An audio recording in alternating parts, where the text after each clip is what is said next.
Anastasia, welcome to the show. Hi, James. Thank you so much for having me. It's so cool you could come on. I'm really, really happy about this and really excited for our conversation. Now, I should also say that today's podcast is a bit of a pivot for me because we're not so much going to talk about what you learned in business that didn't kill you, but rather focus on a couple of generations that might be the death of us. And if we, let's say, my generation, don't understand them better, they could just be.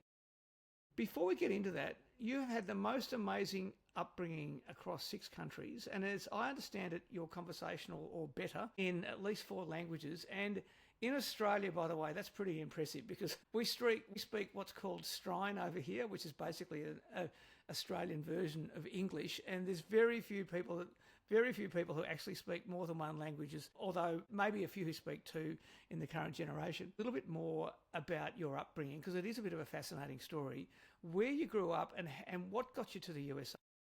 Absolutely. So I grew up in a family that moved a lot. My dad grew up in a very small town in the US in Wisconsin, up near Canada, but he became an international teacher in his 20s and traveled and traveled and traveled. Finally made it to Kenya, where he spent 8 years working at the International School of Kenya, which is where I met my mom. She's Ethiopian, but born and raised in Kenya, so she herself has a very interesting background. Yeah, I'm sure. They had my brother and I there, and then we continued to move to many different international schools. As James mentioned, born in Kenya, then Greece, Germany, Syria, and Lebanon, and the US when I was 15. Now, let me ask you about Syria and Lebanon in particular. I have friends who are Lebanese, I have friends who are Greek, and we have a lot of refugees in Australia from that part of the world, particularly, I think they mostly call themselves Persian. But what I'd like Hmm. to understand is what was your experience in Syria and Lebanon? But particularly, Syria in the last 5 or 10 years has been a pretty particularly troubled part of the world. What was your experience there as a kid? So both were incredible. Beirut is by far my favorite place that I've ever lived so far. Aleppo was such a beautiful place to live. I made amazing friends. Our school was affiliated with a science organization, so got to meet some really, really interesting families. And everyone we met was so warm and kind. And I find that those cultures are the ones that still make me feel the most comfortable and the closest to home, I guess. I do have some Arab and ancestry, so I'm sure that's a part of it too. Lebanon as well, incredible. Both of those places are nothing like they were when I lived there, unfortunately. My classmates, although I had left by the time they graduated high school, my classmates were the last class at that school, and the school has been shut down since because of the conflict there. So that school actually no longer exists. Wow. Wow, that's a really big deal. And how did you get to the USA? I want you to just tell me the story about how that happened. Absolutely. So, all of my dad's family is from the US, and I figured that I would eventually go to university there. But we were at a crossroads where we were deciding between a school in Addis, actually in Ethiopia, and we had just visited my family in Colorado. And I made a pitch for it. I built a pitch deck and presented it to my dad, said, here's all the reasons that we should move to Colorado. Started with the financial, in-state tuition, and I won the pitch and we moved. So I love it that. How old started were you when early, how old were you when you did the pitch deck? about 14 and a half. That is fantastic. I love the fact you did that. And maybe offline I'll get you to share it with me. I'd love to see what it looked like. But I think that's a great story. Now you describe yourself as a TCK, which I is a Mhm. phrase I'd never heard of before. But can you explain what is a TCK is and how becoming a TCK influenced your mindset and the way you think about your aspirations and your sense of home? Absolutely. So I didn't learn the term until maybe my mid 20s. It means having one parent from one culture, one parent from another, and then you grow up in a third or a fourth or a fifth. It really depends. I've met TCKs who are from diplomatic families. I've met missionary kids, military kids. For me, obviously, it was an Ethiopian mom, an American dad, and then several different cultures that I grew up in. And it means never feeling like you fully belong to one culture You have favorite foods or words or experiences or traditions from several different ones and sort of Frankenstein together into really your own culture and identity. And I think the first time I really felt that there's a place for that, and that in itself is an identity, is when I learned about that term. And then actually this summer, I met an organized group of 60 to 75 TCKs based in Paris. I think they also have a London and Madrid contingents now. So it's the idea of home and identity. You don't realize how so many people sort of grow up with that instead of having to cobble it together themselves until you see that dissonance and you realize that, which all young people have to do. They have to figure out what their identity is versus the identity that was given to them. But that perspective and that experience is really why I do what I do now. There's really nothing like feeling seen and truly understood for the first time, and just that sense of relief of like, you get it.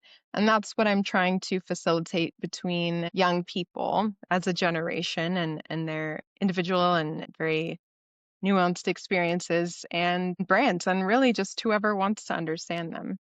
So let me just dive in here because it's probably driving some of our listeners crazy not knowing what TCK means. So TCK is third Yes. culture kids, is that right? Have I got that right? Third culture kid. Yeah, third culture kids. Now, just to be clear, my understanding, correct me, please correct me, is it's not actually a form of identity in the sense that we're talking about people's cultural or sexual orientation. It's more about just the way you live, the way you were brought up, and that you're a bit of a transient, either geographically or through your parentage. Is that right, or have I got that? Have I just mucked that up entirely? No, that's totally right.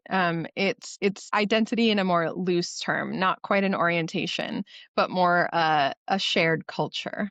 A shared culture, right? And I actually think that's really cool because I'd never thought about that, but I think that when you were telling me about what a TCK is, my reflection was there's hardship with being a TCK, but it's also a gift, right? Like if for you to have the experience that you've had across so many different cultures at a young age, when you had all those external influences impacting you, as distinct from potentially growing up in a traditional Western household, I look at that and think, wow, I mean, I think you're very, very fortunate.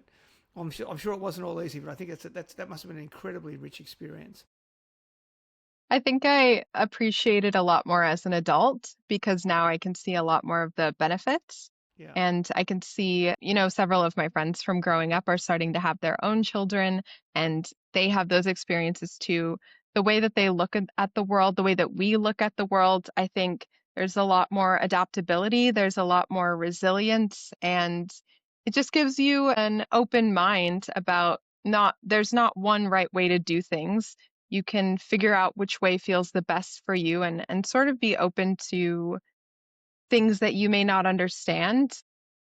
And I think that's really important. I'd like to raise my kids the same way. yeah, I love that. I just love that because I think that whole piece around,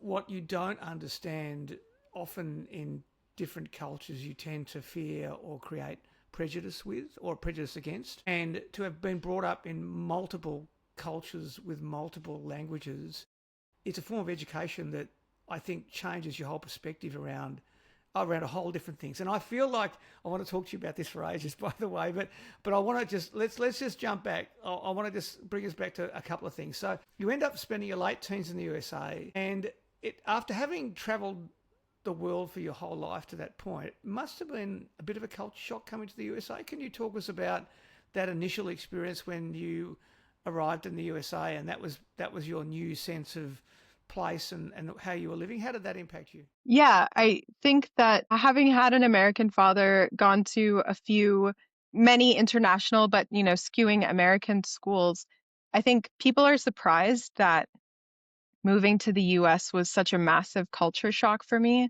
I think it wasn't just American culture, but also the different culture of making new friends in an international school. Yeah. I had watched a lot of dubbed over Disney Channel growing up and really thought it would be exactly like High School Musical.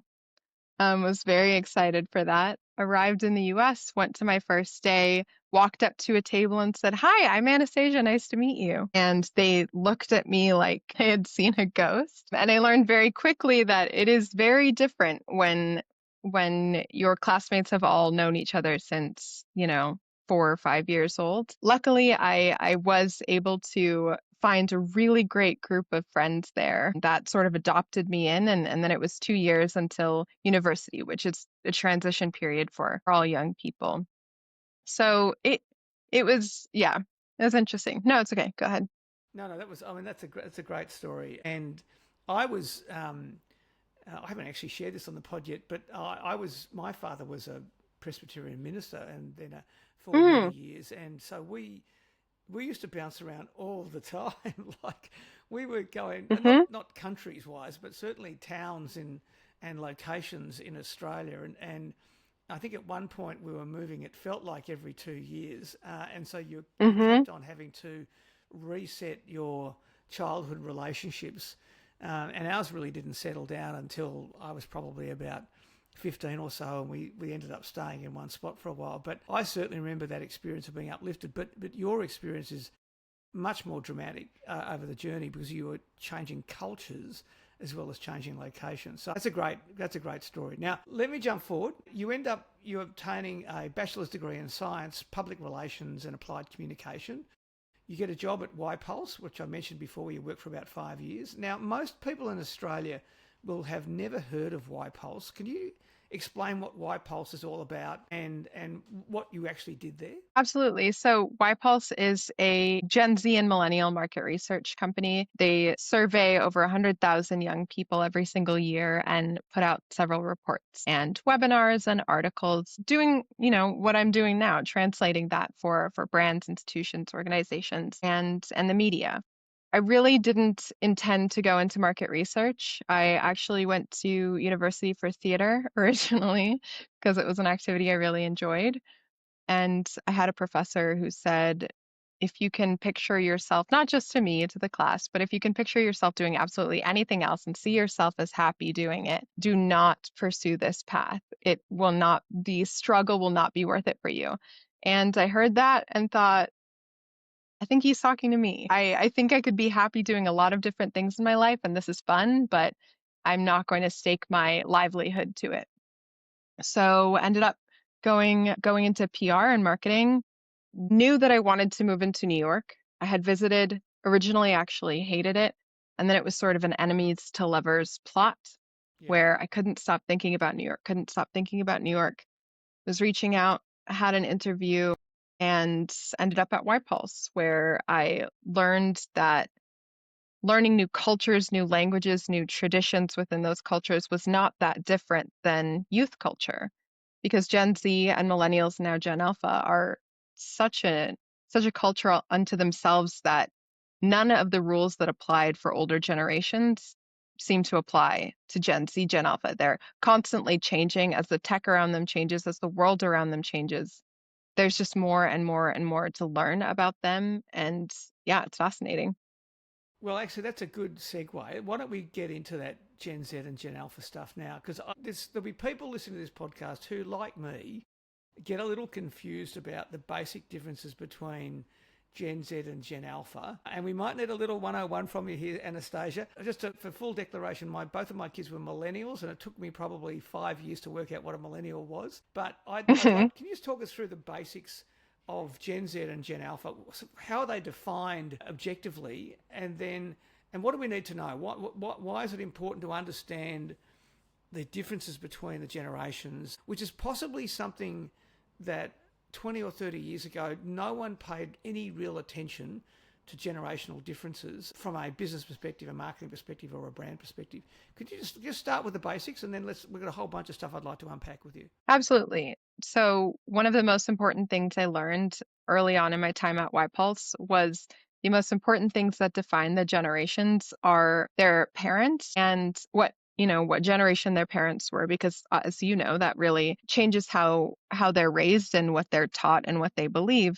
but then it's also the circumstances that they grew up in, right? So for millennials, going a little bit further back, not too much further, but for millennials, the big differences between them and Gen Z is the generations they were raised by, obviously. Millennials primarily raised by baby boomers, and Gen Z primarily raised by Gen X. Obviously, that's not all of them, but that is sort of a good launching point. The values and the how baby boomers raised millennials, and again, you can correct me if I'm wrong here, That's good. but it's Gen X is often seen as sort of much more involved and almost to a degree that over involved, right? I've heard the term helicopter parents a bit, and that's starting to swing the other way with the parents of Gen Alpha, who are now millennials, of course. But Yeah. it's also technology is a huge part of it, right? Millennials can remember a time before all the tech that exists today. There are several what is horrifyingly called elder millennials who, feel old when they talk about TikTok, who don't understand Gen Z slang. I think a lot of people still think of millennials as, older kids, but they have their own families. They're saving for retirement. Some of them are even grandparents at this point. Gen Z, much more than Gen Alpha, has grown up with technology, but they often still remember a time, they weren't iPad kids as much. They remember transitioning from, the oldest iPods all the way to the tech they have today. They remember the dawn of Snapchat, of Instagram, not so much of Facebook. That is millennial technology. So it's really how they use that technology and what they've dealt with in their short lives. Gen Z has experienced multiple once in a lifetime events that have really, really shaped their formative years. They're a little bit more nihilistic, and they're certainly a much more anxious generation than millennials were. So can I just jump in there just before we go to Gen Age? It's just on Gen Z. So multiple lifetime influences.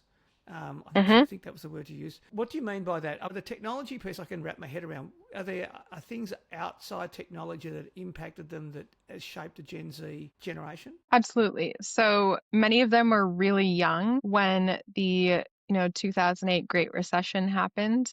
Yeah. So many of them experienced, their parents losing jobs or financial insecurity, which many millennials hadn't experienced in the same way as, as kids. And during that time, it really is about safety and security. And so realizing that things can go wrong, even if you do everything right, was a big thing, causing massive generational anxiety. And then the global pandemic that happened when so many of them were in high school or just beginning university or just coming into high school. That's a time when they're really forming their own individual identities. It's when they're building community and really understanding, learning social norms, maybe asking someone out for the first time, figuring out their life path, beginning to embark on a life path. And all of that was stunted. Everyone was trying to figure out. But when you're already in a stage of life where you're figuring everything out, that really, really impacts you more than I think most people realize. That's a very cool explanation. Thank you. And then so let's just jump back then to Gen A. And Hmm. is there a I suspect the answer to this is no, but is there a defining year that actually splits Gen Z and Gen A, or is it more of a bracket? It's more of a bracket because obviously, those few years around the beginnings and ends aren't, a 12-year-old is not that different from an 11-year-old, but Yeah, is a lot different from an 8-year-old, let's say. yeah. So talk to us about Gen A then, and so is it right to say that a Gen A is somebody who's now either at the end of their what we call primary school in Australia and leading into high school, or how would you define a Gen A individual now? What are their characteristics? I would say around 13 or 12 and younger. About it's easier once they get a little bit older. I think for a lot, when it comes to seeing them as consumers, it wasn't for Gen Z, maybe a little, let me let me restart this. So generational science and sociology Yeah, is, a different beast and has different motivations and intentions than, let's say, consumer behavior. Understanding super young kids, the youngest generations, as consumer groups wasn't as important until these generations, because now Gen Z and especially Gen A are incredibly influential on household spending. Gen Alpha, even more so than Gen Z. I read a quote, I think earlier today, about a parent describing how since the time their child was 3 years old, they were influencing what they were spending on. So that's another thing about when I said the parents, the generation, the generations of the parents having different values and behaviors. That's where this comes into play. Can't even begin to imagine baby boomer parents taking their 4-year-old's opinions into account when doing the weekly grocery shopping or maybe for Christmas gifts, but now it's really sort of letting that younger generation lead, which is so interesting. I know a few baby boomers who have 4-year-olds, and my wife would typically say they probably deserve them because they're mostly male. But to that point around Gen A. So can Gen A go? I think when we were talking before this pod, we were talking about Gen A being potentially as young as 8 years old. Is that right? How do you think about it? And a bit younger. And a bit younger. Yeah. So you also talk about, which is a bit frightening, I should say, because I'm now thinking about nieces and nephews, and I'm also thinking about Mhm. my granddaughter who's 5, and I'm thinking about her and I go, oh my gosh, she might already be reaching up into that Gen A category well and truly. Can we just, you talk a lot about generational differences as a signal, not a segment. Could you unpack that for us and just explain what that means? Absolutely. So as these generations are becoming, Gen Z and Gen Alpha are using the same technology.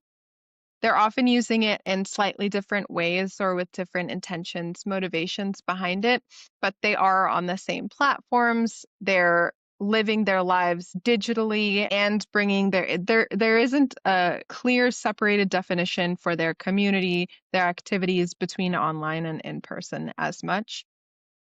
I think where we see some of the differences are a lot of technology like AI is newer for Gen Z. They're a little bit older. Again, they have that anxiety and a little bit of nihilism about the world. Gen Alpha hasn't experienced a world without technology that would have made our grandparents, roll over in their graves, right? Yeah. They're used to new tech every day, updates every week. And that means that they're very adaptable and it's not as scary to them. They're not putting it in the context of, back in my day, this is what that looked like. It's insane this technology exists. To them, it's a given that this technology exists. So where let me think of how I want to phrase this, which I should have done before I started the sentence. Hold on. Let me look at my notes. So I think while I think about Gen A and that whole idea of constantly upgrading technology, and I think about Mm-hmm. software updates. So if you have your Mm-hmm. mobile phone, if you've got an Apple phone or something like that, you get a software update sometimes every week, but certainly every couple of weeks. And if I think about my parents' generation, to them now a single software update, it's a bit of a big deal, right? They're getting used to it, but not everybody's used to it. And sometimes those software updates, they just don't happen because, what does this mean? How do I do it? How does it all happen? But, your point around Gen A, technology is such an embedded part of their lives, and Mm-hmm. the disruptive impact that might otherwise exist for an older generation is just not there for Gen A, because you're saying to me, I think that they just feel like that's of course I get a software update, or of course I'm getting a new piece of tech. It's for them, it's just like instinctive. Is that how you'd reflect on it? Yeah, absolutely. It's not only is it normalized, it's expected, which means that they're almost the ones leading the pace of how quickly things need to move, which we see in their technology, but we also see in social media trends, right? Yeah, of course you do. Of course. Okay, I'd like to go back to the signal, not segment, now that I have my Yeah, no, notes please up. do. Please do. That's okay. Okay. So it's easiest to talk about Gen Z and Gen Alpha as sort of individual generations. I do all the time.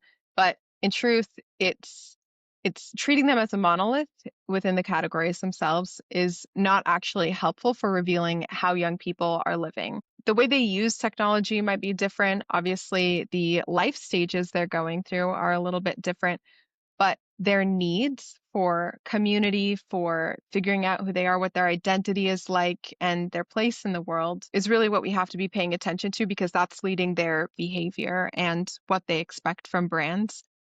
And that, I think, is much more predictable at this point and more reliable than demographic or even strictly psychographic boundaries, because each generation is so, so, so nuanced. They have so many more resources. Their reach is so much more global, right? They're listening to K-pop. They're getting streetwear inspiration from Nigeria. There's no way to cover what a whole generation is doing or thinking by summing them up in one generation. So it's much easier to understand the groups within them. Yeah, that's fascinating.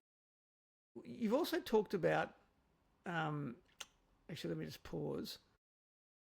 So when we think about Gen Z and Gen A, how do we think about their motivations and emotional codes? You've talked about their behaviours. How do we think about their motivations and emotional codes as defining characteristics of their generation? So the boundary between their digital lives and their physical IRL lives are pretty blurred at this point, which scares a lot of people and a lot of parents, but I don't think it's as nefarious as it has to be. They're really looking for shaping their own identity, what their identity means, and that can change day to day. They're trying on different forms and expressions of identity. Yes, that's orientation, such as sexual orientation, gender orientation, even, micro trends. But really, it's about figuring out who they are in an unprecedented world. I know we're all tired of that word after the pandemic, but they're figuring out who they are and figuring out ways to co-regulate and to get their emotional needs met within the lives they're already building. And so much of that is their hobbies, and one of which is shopping online and gathering in those spaces. Yeah, okay. So we do want to talk about shopping. I want to come back to that for a whole variety of reasons, because there are generations who grew up in the shopping mall and there are generations who grew up shopping online. But before we do that, I've also heard you talk about Gen Z as the first public adolescence cohort. Could you describe what you mean by that, and how that sort of frames thinking about the generation? hmm So they're the first generation that has this comfort with being online, and social media doesn't have to feel as curated as it did for millennials using Instagram and Facebook. We've all seen, let me start that sentence over. For millennials, Instagram was this place to show a highlight reel of their lives. And for Gen Z, who are primarily on TikTok, not only, also YouTube, it's more about who they are behind the scenes. And that's what they want to see from brands too, which is really interesting. But for Gen Z, they're so used to living their lives so publicly and letting people see behind the scenes that that creates a type of pressure that we're only now learning about, and Gen Alpha even more so, and even younger. Yeah, and that sort of collaboration, co-creation, authenticity is going even deeper with those younger generations. Is that right? Absolutely. I mean, it's a very human desire to feel seen and recognized and understood. And young people are just doing that via social media. It seems performative, but really they're just looking for their communities. They want to be mirrored. They want comment sections that say, "Oh, me too. I thought it was just me." Yeah, yeah, yeah. So how do you? When I think about when social media sort of first came to the fore, 10 to 15 years ago, and it went through various stages of maturity, I think it took generations, and I'll get this wrong, maybe millennials or Gen Z, and certainly my generation, it took us a while to work out that behind all that social media, there is an algorithm, right? And hmm that algorithm starts to feed content to you. And we saw this play out in a political environment in the US and the UK and in other parts of the world. How aware do you think Gen Z and Gen A are of the content feed coming to them through AI or an algorithm that is driving and maybe creating biases because of the nature of that algorithm for that generation? Let me see if I understand your question. Is it how do they feel about sort of a manufactured algorithm via things like AI? No, it's more about, are they aware? And I think society generally has become more aware that the content we look at on social media is being driven in part by an algorithm. Hmm. And as distinct from that, there's also content that is clearly artificial intelligence driven. And I think when we Hmm. look at that content that comes through, I'm aware of it myself, that you look at it with a degree of skepticism. You're going, well, hang on, I'm probably getting that because the algorithm's feeding it to me, or I've seen that piece of content and that seems to be look like AI to me and not like it's real. So my question is, how aware do you think Gen Z and maybe Gen A, who are kids, did they have any awareness of the impact of in terms of what they see on social media? Yes, definitely. I think Gen Z and Gen Alpha, this is one of my favorite things about them is that they're a lot more media literate than we give them credit for. And that means social media, and it also means AI created media. When it comes to understanding, or how do I phrase this? Because it's an important point I want to get across. Gen Z and Gen Alpha, the same way they understand what ads are, the same way they understand that brands want to make money by selling to them, they also understand that not everything they are going to see is real. And they also understand that the algorithm is a bit of an echo chamber and it's going to keep feeding them what they want to see. So that actually offers a huge opportunity for brands, for creators, because you're skipping that suspension of disbelief. Young people already know that. They already understand that. You can bypass all of that and get straight to, and this is where authenticity is important. Hey, I know you're trying to sell to me. Just tell me what you want to sell me and how it'll be good for me or how it'll change my life or how it's going to benefit me. And so for AI, they're not against it. What they're against is wool sort of being pulled over their eyes. They're open to AI if it's going to make their lives better, easier, funnier. They don't want it to replace real humans or real creativity. But they do think, just like social media, just like any technology that's become integrated with their lives, there's a right way to do it. And that way involves authenticity and transparency and not this sort of performance of not thinking they know because they do. Yeah, that's a fantastic insight, Anastasia. So let's just then pivot a little bit and talk about the relationship aspect of Gen Z and Gen A and how they form relationships both personally but also with businesses and with brands, and how they the meaningful nature of those relationships. I follow a guy in the US called Scott Galloway, who was a professor at NYU Stern. I'm sure you'd know of him. And he often talks about the male crisis in the US. In fact, not the US, globally, the male crisis of young men growing up through their formative years, really focusing on the computer, on the laptop, on the iPad or the iPhone, and not being able to form successful relationships, and that's an inhibitor for them. How do you think about Gen A and Gen Z in a relationship context, both personally and at a business level? So, as I mentioned when I talked about how the pandemic was so impactful on the most formative years for Gen Z and um, Gen Alpha as well, maybe some of the older Gen Alpha, that's such a time in life when you're really learning about socialization, you're learning about community, and to have to not only, you know, do schoolwork and maybe even part-time jobs. And if they were out of university, their first jobs, the first few years of my job at YPulse was totally online.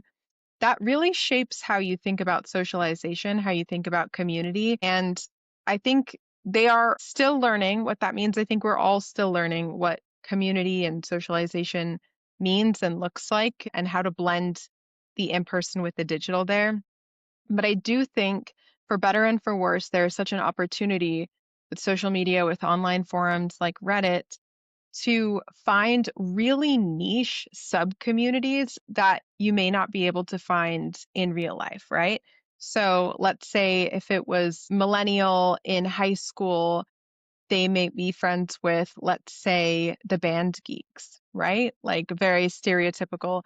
Whereas Gen Z and Gen Alpha can now find, band geek friends who like sci-fi novels and knitting and, plan to move to Japan someday. I don't know. It can get very, very niche.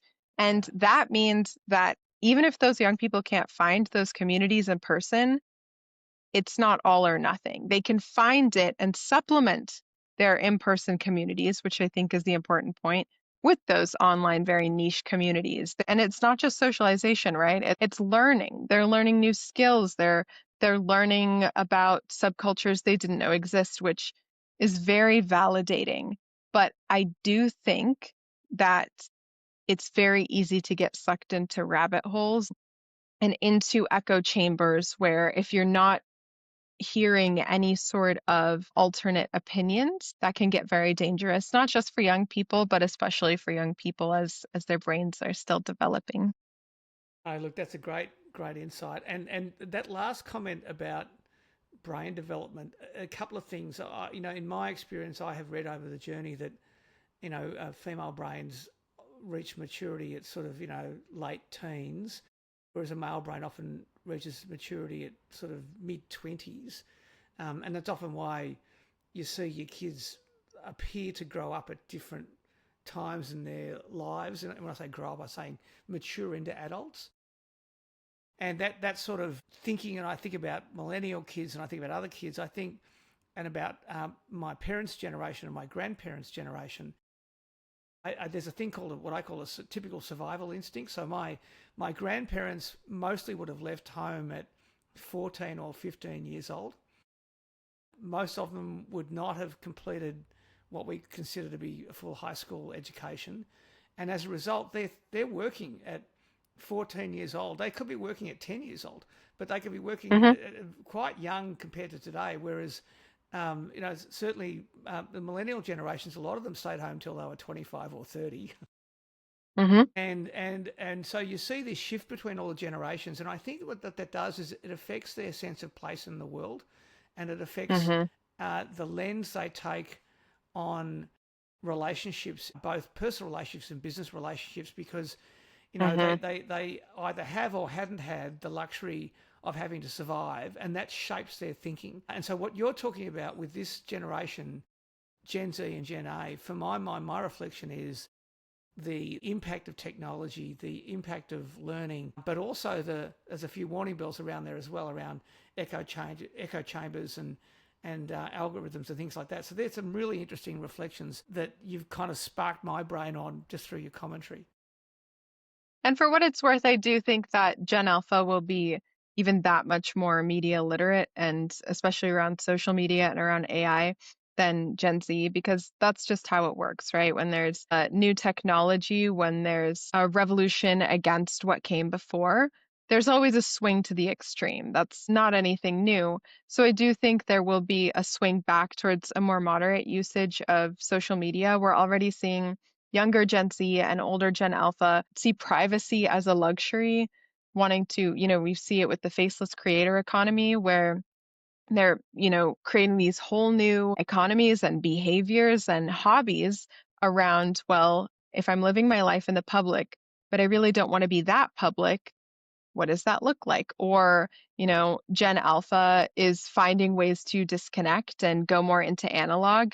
It seems a little performative, I think, to some people, but they really are finding a lot of joy in, returning to flip phones or film cameras or more sensory spaces and activities. And that's not just for neurodivergent individuals. I think younger Gen Z and I think the majority of Gen Alpha will be understanding that everyone could use that sort of emotional regulation, which I agree with you. The older members of my family are like, with what we had to grow up with, what do you mean you're anxious? So I totally do understand that. But it's a different kind of anxiety, right? Yeah. And I think, yeah, it's a different kind of anxiety. No, 100%, but it doesn't make it less real. Hmm. Let's jump into business. I've been having so much fun with the conversation around Gen Z and Gen I know A. we could go I on all probably day. forgot to talk to you about business, but let's talk about business. So, when you think about it from a brand perspective, now it doesn't have to be a consumer brand; it can be anything. How do you, when you put the business lens on and you think about a brand talking to Gen Z and Gen A? Can you just talk us through your thoughts around, what does it mean for a brand to be authentic to these generations? How should businesses think about marketing and engagement strategies that resonate with Gen A and Gen Z as generations? Authenticity feels like such a buzzword, I think, these days, but it really is crucial.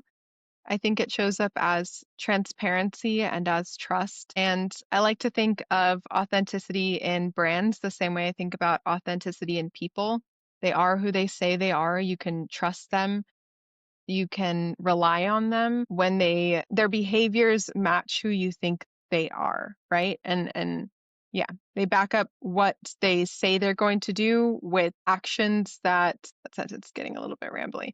But young people notice the difference between when a brand is acting with authentic understanding and when a brand is co-opting or sort of appropriating the language or the look of what young people are into. And I think that's always why I advise that focus on their values and their emotional needs, less so than the slang and the latest meme or a trend. That's the quickest way to be seen as cringe and sort of co-opting that sense of humor. Much better to understand, well, yes, they might joke in this way, but what they're really looking for is emotional safety. What they're looking for is affordability. What they're looking for is brands and institutions to under what's important to them and then not to sugarcoat it. Yeah, yeah, they're fantastic. I love it. So tell me, are there any brands that spring to mind that you think do it particularly well that you could sort of just put up as an example or two? I think Abercrombie is a really great example of a brand that was associated with young people, sort of fell out of a little bit of favor, and then came back roaring. I actually co presented with them a few years ago where they were describing how the biggest shift right before they accelerated again was instead of assuming they knew what young people wanted, they really listened. And even if it wasn't what they expected to hear or sometimes what they wanted to hear, they listened and ran with that. And it was hugely successful. And Abercrombie is so back. Well, now that's really cool because for people who don't know the Abercrombie story, this was an old brand, a very old brand that reinvented Hmm. in the 2000s, I think it was. I think it got a complete Hmm. overhaul and it was incredibly hot. So you'd go into an Abercrombie and Fitch store and you could smell the store before you could see the store. But it was basically built Talk about a around, sensory experience. it was a century, but it was built around this kind of image of and please correct me, sort of preppy young people, very hot looking, good looking people. Aspirational.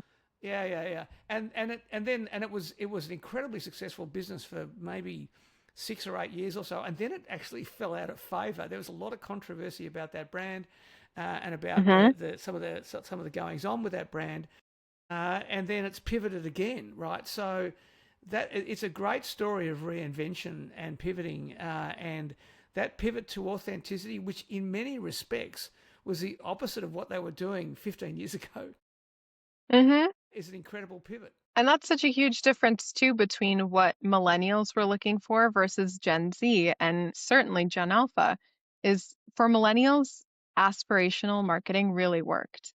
They wanted an idea or a vision of who they could be, use this product or buy this piece and this is who you could be. But Gen Z and Gen Alpha want to be celebrated for who they are. Life feels hard enough. They just want to feel excited about who they are instead of constantly striving to be someone else. That's a terrific insight, Anastasia. Absolutely terrific. So, when we think about loyalty and engagement with these generations, it occurs to me that traditional metrics around their behaviour, customer loyalty, brand loyalty might not be the same as maybe millennials or Gen Xers or boomers. How do you think about loyalty of Gen Z and Gen A? I think it's more about the long-term relationship, which I know is not what everyone will want to hear. It's not about the immediate transactions. It's more about whether they want to spend time in their spaces and keep coming back. It's a lot less measurable than those metrics, but it is more about whether they're speaking about you, whether you're top of mind for them. And I think it's so much more about creating spaces they want to be in and creating spaces where they feel most like themselves, which again is not quite as measurable, but really is the future.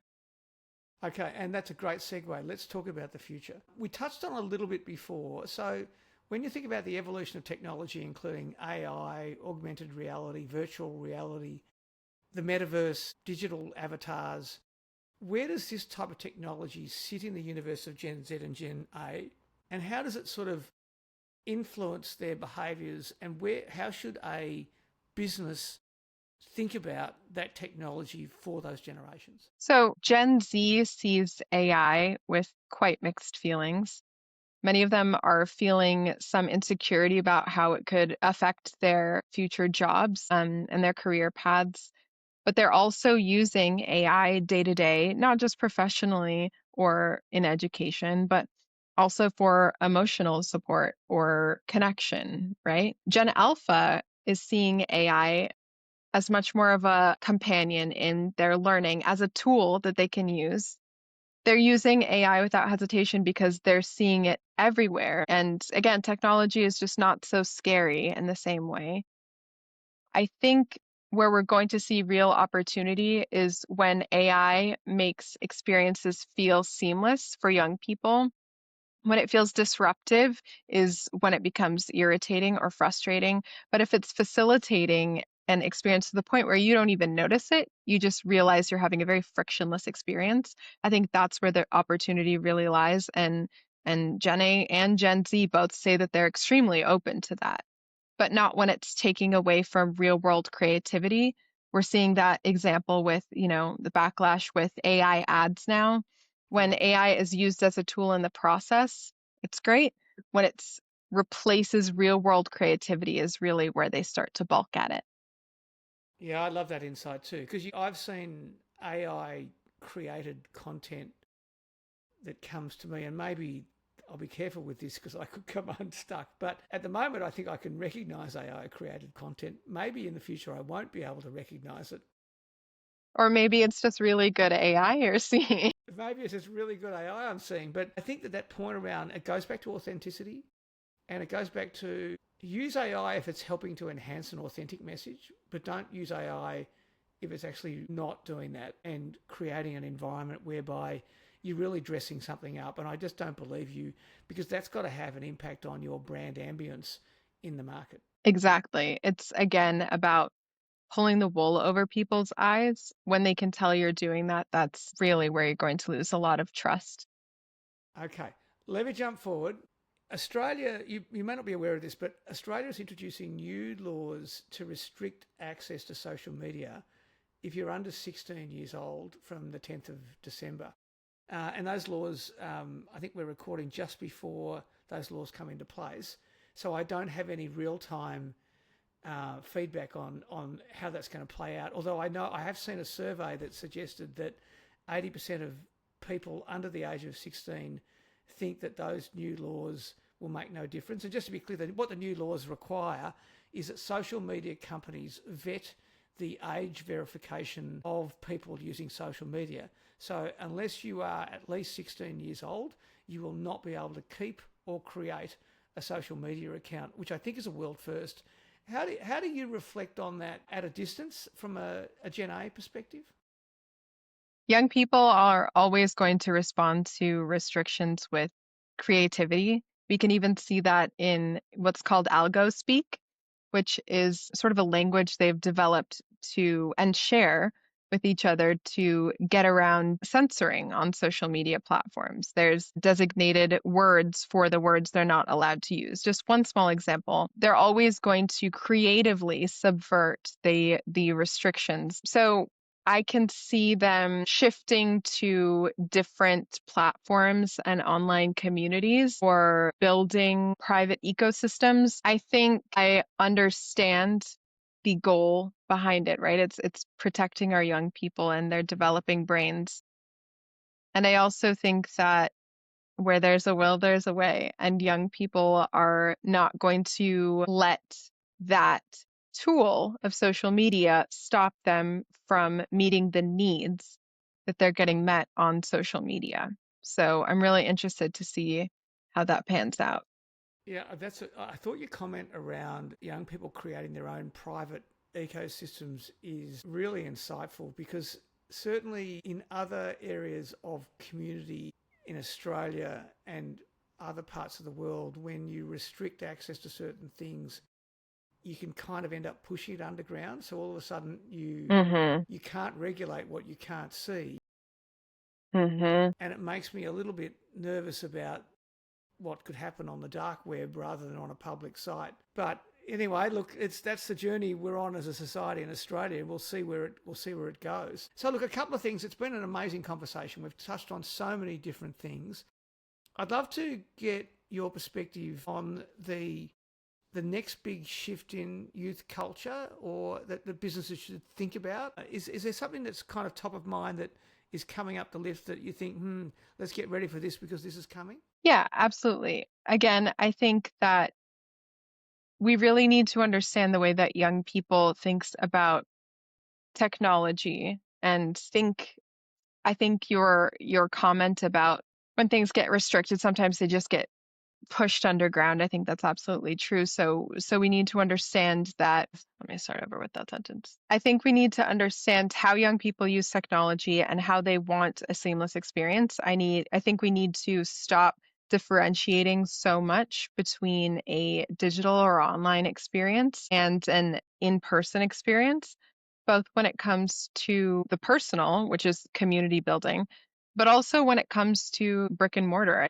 I saw a stat that 97% of young people are wanting a brick and mortar experience, and that's not in place, but in addition to supplementing their online um, consumer experience. So I think that's a huge thing to think about. I think also, especially when it comes to technology, we need to understand when it feels cooperative for young people and when it feels like surveillance. The social media ban in Australia is a great example of young people feeling over restricted and over controlled. I can assume they'll feel that way, and I don't think it's going to stop them from, again, getting those needs met in other ways.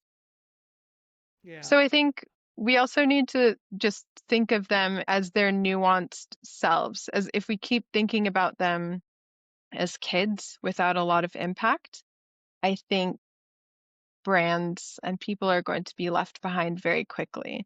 I think we need to think of them as decision makers, whether that's themselves or just the influence they're having on their homes and communities.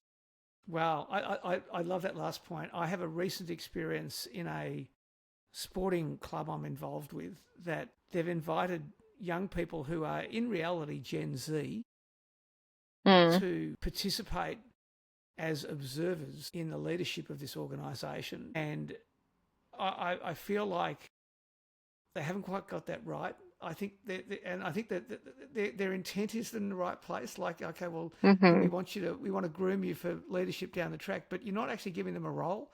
You're just allowing them to sit hmm in the room. Whereas I think the more hmm meaningful thing to do is bring those young people. If you're going to have them in the room, bring them in. Let them have a voice, right? Let them have a view, have a perspective. That's the fastest way for them to learn, and let them have some role in the decision making process. And you've got lots of wise heads around you, so they're not going to make a mistake, right? It's more about how that learning evolves. So I really love that last comment. It resonates with me greatly. Look, before And we wrap, asking them sorry, what they want. Sorry, just yeah, asking them what they want instead of assuming that you know what's best because I think it comes from a really good place when older people try and more older generations try and teach young people, but the truth is it's hard to relate to their experience. I'm not that much older, and even I am like, wow, I really don't know what that's like. So asking them and then guiding from that place. I 100% agree with you. I think that's fantastic. Absolutely great insight. And I think there is a tendency, and I can't believe that I'm now of that generation where it happens in my generation, of older people to say, you don't know what it was like back in the day. And when you grow up, you can actually have a voice. And I'm thinking, oh my God, I grew up in a generation where we thought we were changing the world. Every generation does. And then at some point, Hmm. we all get a bit older and we get a bit more anchored to our thinking. And I think that can inhibit the learning of the next generation, but also the learning of the existing generation, because you're actually not opening the door for that upward feedback, that upward response, that rawness and that enthusiasm of a young generation that can be so liberating and so inspirational for business and for community. I think young people also have sort of an inherent distrust in just believing what is told to them from the existing powers that be. We saw that a lot with when the TikTok ban was threatened in the US. Young people were getting on, I think it's called Red Note, the Chinese TikTok, and Right. communicating with Chinese people their own age and realizing so much of what they had learned about the world and what they had been told wasn't true. And so I think young people are taking everything with a large grain of salt. And I hope that that openness and that curiosity about the world and not just depending on what we think may be going on, but actually learning whether that's the case. I think that's going to continue, and I hope it does. Brilliant, Anastasia. Okay, one last question, then we're going to wrap up. And it's been an amazing conversation. I've really enjoyed it. And I feel slightly awkward asking you this question in one sense, but I'm really excited in another. What advice would you give your younger self today when you look back over the last sort of 10 or 15 years of your life to do differently? I think, as we've talked about a bit, being a young person is inherently a little scary, even without a global pandemic when you're in your early teens. It's scary to grow up and figure out who you are. But I think I would tell younger Anastasia that even if you can't see where the path is leading, looking back, you'll be able to see where it connected and how each thing had to happen to get to where I am now. I couldn't have predicted anything happening in my life 10 or even 5 years ago, which makes me so excited and a little terrified for the next 5 and 10 years. So just because you don't know where you're going doesn't mean you're not going somewhere great, I think is what I would Love tell that. her. I love that. And if I think about my my personal journey and my professional career, often the doors that opened for me, they weren't doors I wanted to intuitively walk through, either Hmm. through fear or because I thought I knew better. But when I walked through them, my experience ended up being life changing, or at least life altering in a good way when I didn't think it would be. So I think Hmm. having the ability to stop and reflect on where you are in your journey, and that you can control a lot less of your journey than you think you can, and accepting that journey for what it is, but then also leaning into the opportunities that present themselves is a wonderful perspective and way to think about it. Anastasia, this has been a terrific conversation. I am so glad you came on the pod, and I'm so glad that we had the opportunity to hang out in Cape Town in South Africa. I'm looking forward Hmm. to seeing you in Melbourne at the Malls of the Future Summit. I think it's in March, I think, from memory. Hmm. Hmm. And I'm looking forward to seeing you at that. I'm sure you'll be a hit there, just as you're a hit in Cape Town. And thank you so much for this conversation. I really, really enjoyed it. Yeah, thank you so much. This was great.